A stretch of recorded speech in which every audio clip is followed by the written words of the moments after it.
No meu canal de notícias eu gravo improvisado sem roteiro, mas de vez em quando algumas marcas lançam alguns carros que merecem uma atenção um pouco maior. Carros como este Aston Martin Valhalla têm tantos detalhes interessantes que eu acabo precisando sentar e escrever um pouco mais sobre ele. Então hoje nós vamos fingir que nós temos 1 milhão de libras esterlinas no bolso e vamos estudar o Valhalla para saber se ele é um carro que realmente compraríamos. E também debater sobre uma dúvida: será que o Valhalla é digno de entrar para uma nova geração da Santíssima Trindade? Bora refletir sobre isso então.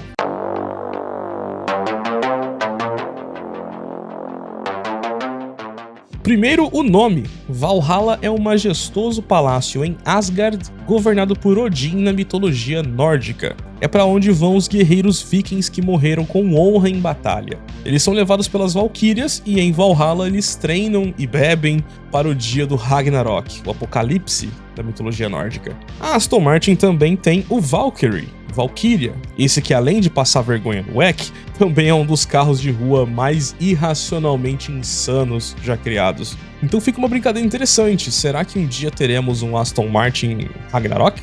Será que ele vai ser longo e insuportável? Provavelmente seria um SUV.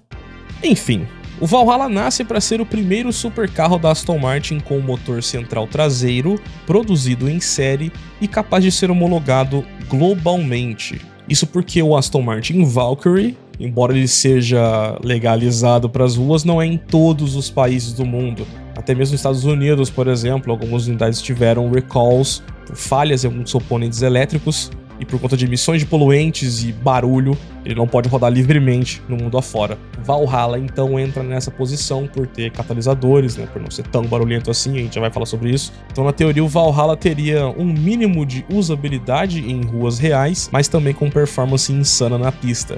O Valhalla é um supercarro de 2 lugares sem nenhum compartimento para malas, nem porta-copos. Christian von Koenigsegg não gostou.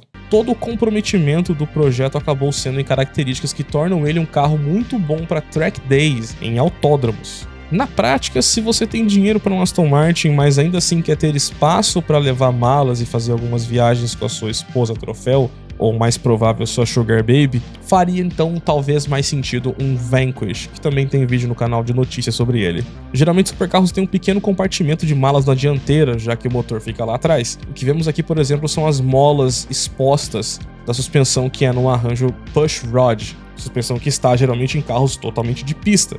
A suspensão dianteira do tipo push rod com amortecedores inboard permite uma frente extremamente baixa, o que melhora a aerodinâmica, garante uma visão limpa da estrada e do apex nas curvas, e também gerou esse aspecto onde parece que a dianteira é só uma bolha com os requisitos mínimos para homologação. Dá até para enxergar através dessa caixa de roda, entre aspas. Apesar dessa frente bem diferente, ele também carrega elementos visuais da linguagem de design da Aston Martin. Inicialmente ele seria basicamente um Vantage com motor traseiro, mas acabou se tornando algo próprio, até mais bonito que o Vantage. E apesar da Aston Martin ser britânica, esse carro carrega um coração alemão.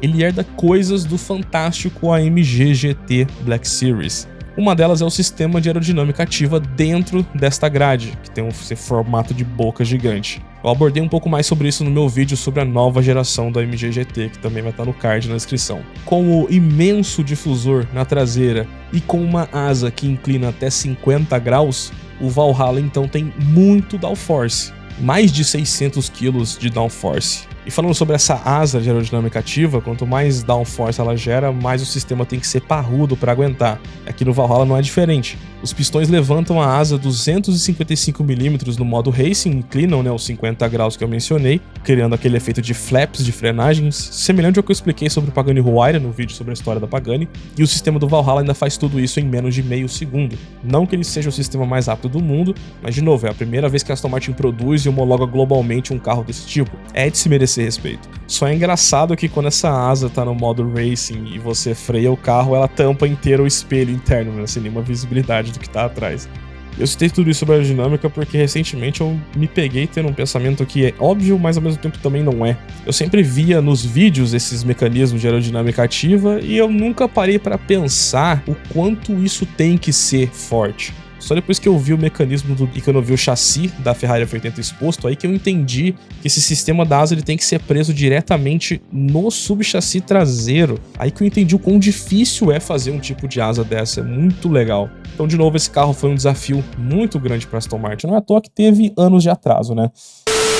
E para eu não ser repetitivo nesse vídeo, claramente aqui tem um uso extensivo de fibra de carbono, aqueles materiais que deixam o carro mais leve, mais resistente, blá blá blá. Ele tem pneus Michelin que são incríveis, tem freios de carbono cerâmica que são incríveis, mas não são ideais para uso na rua. Tem rodas de alumínio forjado, blá blá blá, tudo aquilo que vocês já sabem sobre os supercarros. É mais no fundo da engenharia que tem algo interessante pra gente conversar aqui. É aí que ele fica um pouco mais especial. Citei que ele herda a aerodinâmica ativa da dianteira lá do AMG GT Black Series, mas ele também herda outra coisa, o motor V8. Eu chequei e é literalmente a mesma fabricação do motor do AMG GT Black Series, que é um dos carros recordistas de Nürburgring.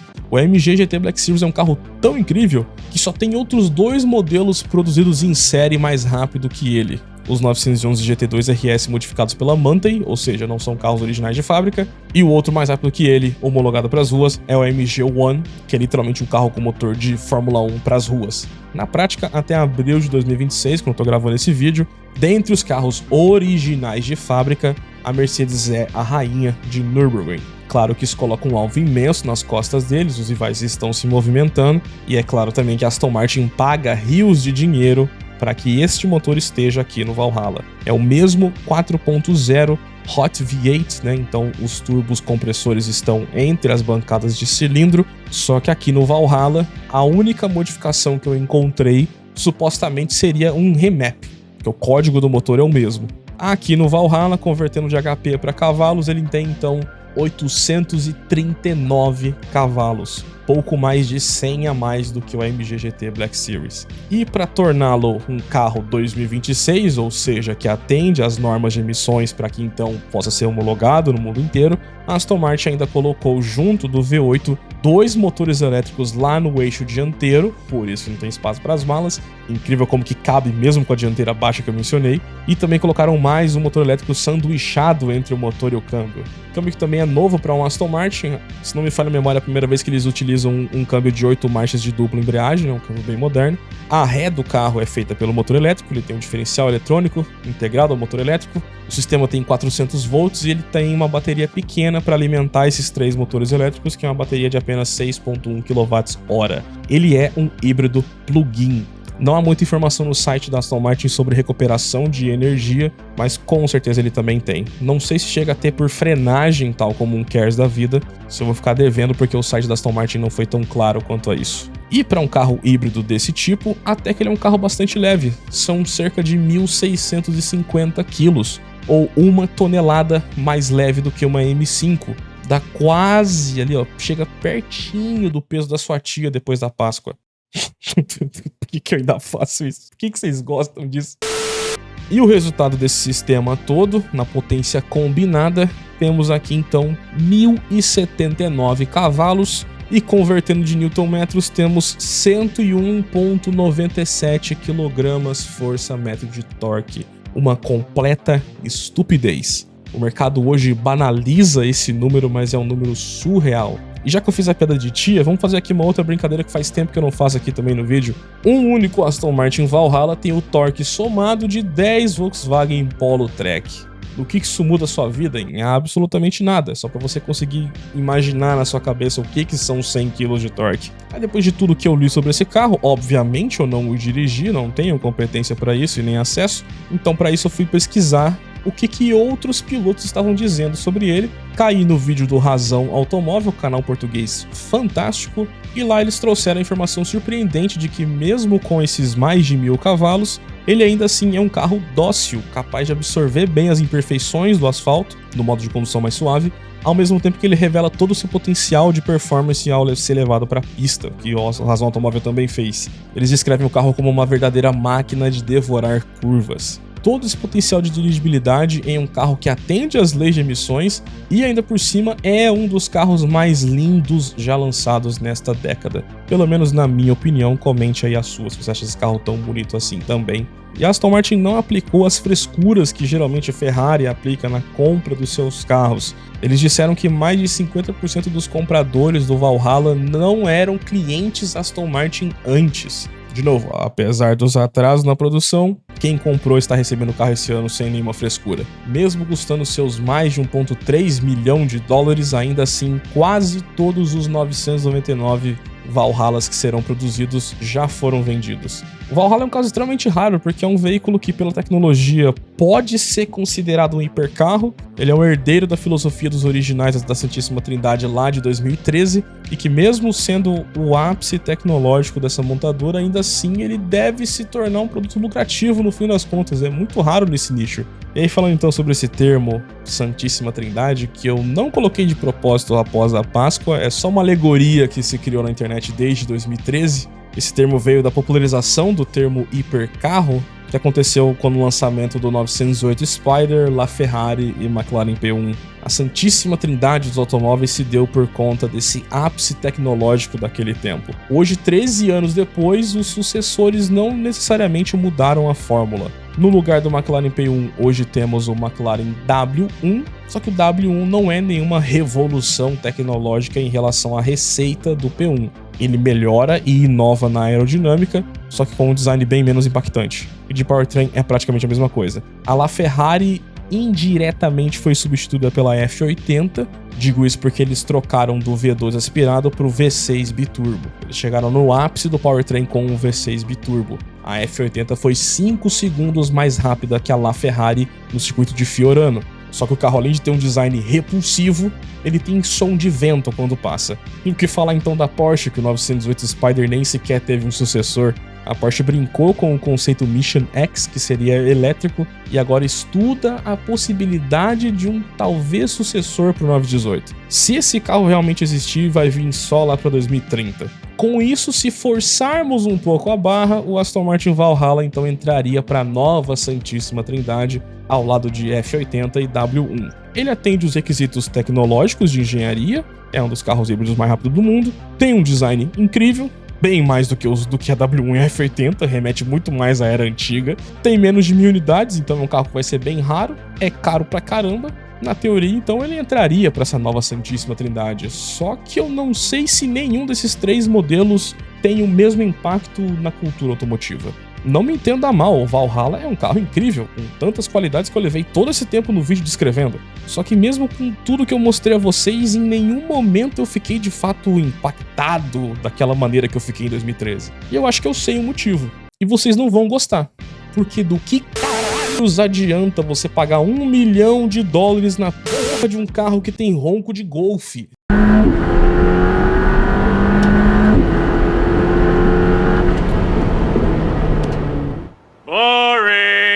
Cara, não é possível, eu voltei pro meu modo velho reclamão, porque não dá. Que ronco sem graça.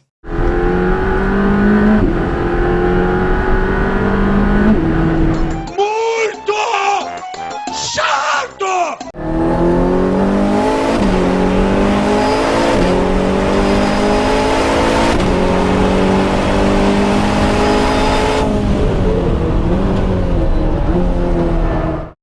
Fezes! E só de brincadeira, eu coloquei aqui 10 carros que custam menos do que $100 mil no preço de base MSRP dos Estados Unidos e que todos eles têm roncos mais bonitos. Ok, nenhum deles é mais rápido que o Valhalla, mas comentem se vocês concordam comigo que esses roncos aqui são mais bonitos.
Todos eles serão mais lentos, mas para mim o entusiasmo automotivo não vem só pela racionalidade de quem é o mais rápido. Sim, poucas coisas no mundo são mais rápidas do que um Aston Martin Valhalla. Sim, o CEO da Ferrari está correto quando ele olha de forma racional para os números e constata o fato de que uma F80 é 10 segundos mais rápida em Fiorano do que uma Ferrari Enzo. Só que, e daí? Marcas como Aston Martin, como McLaren, Porsche, Ferrari, marcas assim vivem de legado. Eles só conseguem cobrar o preço que cobram nesses produtos porque existe uma legião de fãs pelo mundo, pessoas que não têm dinheiro para ser clientes, mas são essas pessoas que cultivam a mística em torno dessas marcas. Até porque o cara compra esse carro para chamar a atenção daqueles que não têm o dinheiro. Então a mística em torno da marca é o que faz a gente que não tem grana olhar esse carro num vídeo ou passando na rua e ficar maluco. Não tem racionalidade nisso. E não dá para cultivar uma mística em torno de um carro quando ele é feio como uma F80, ou quando você paga $1 milhão num carro de 1.079 cavalos que tem ronco de EA888, que tem ronco de Prelude híbrido. I'm gonna kill myself!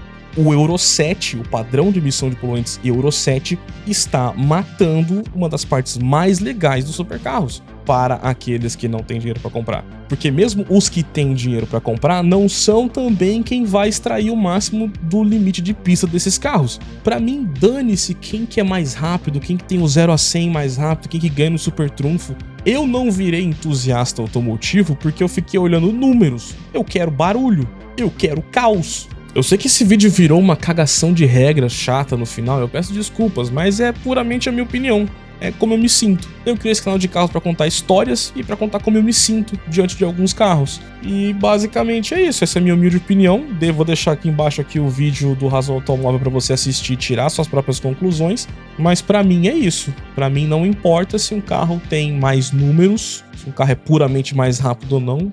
Para mim isso não importa diante do silêncio da racionalidade. Porque se apenas números fosse o que gerasse novos fãs, você teria milhões de entusiastas clamando por mais Tesla Model S, quando na verdade é o oposto.